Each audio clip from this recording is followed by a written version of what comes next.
Headlines नंतर एक महत्त्वाची अपडेट पाहूयात। वाघोली अपघातानंतर आता नातेवाईक हे चांगलेच आक्रमक झालेत। वाघोलीच्या मुख्य चौकात नातेवाईकांकडून आंदोलन करण्यात आलंय। मद्यपीनं डंपरने 9 जणांना रात्रीच्या सुमारास चिरडलं होतं। या भीषण अपघातात तिघांचा चिरडून जागीच मृत्यू झालाय। यावर अधिक माहिती देत आहेत आपल्या प्रतिनिधी रेवती हिंगवे आपल्यासोबत आहेत। रेवकी, आता वाघोली अपघातानंतर हे नातेवाईक आपल्याला चांगलेच आक्रमक झालेले पाहायला मिळतात। नेमकं काय चित्र आहे सध्या तिथं?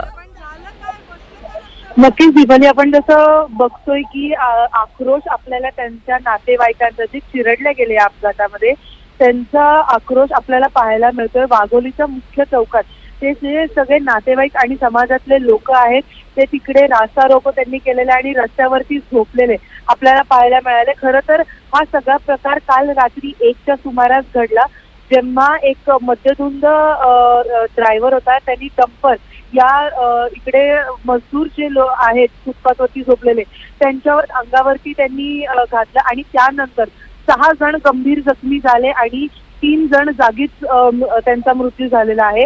त्यातील एक 2 वर्षाचा मुलगा आणि 1 वर्षाची मुलगी असे देखील त्यात चिरडून गेलेले आहेत। खरं तर त्याचमुळे ह्यांचा आक्रोश आपल्याला पाहायला मिळते। खरं तर उपमुख्यमंत्री अजित पवार इकडे पाहणी करून गेले, त्यांनी भेट देखील दिली या घटनास्थळी आणि त्यांनी आश्वासनही दिलं की मुख्यमंत्र्यांशी बोलून योग्य ती मदत त्यांच्यापर्यंत पोहोचवण्याचा ते प्रयत्न करणार आहेत।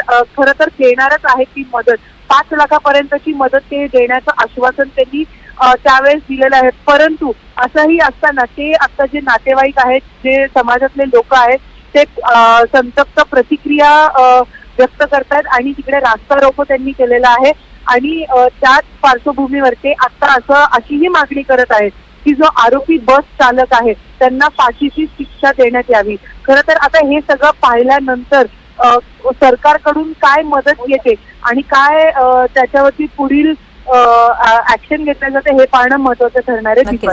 नक्कीच रेवती, या संदर्भातले अधिकचे अपडेट्स आपण घेत राहू। तुर्तास धन्यवाद या सगळ्या सविस्तर माहितीबद्दल।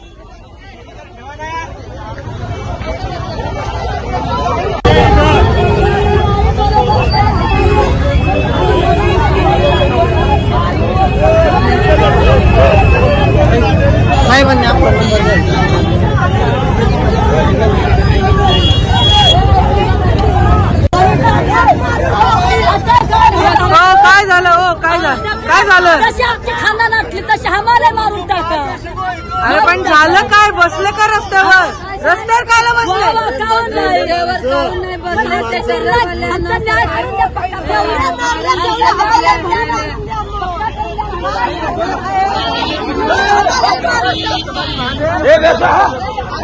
न्याय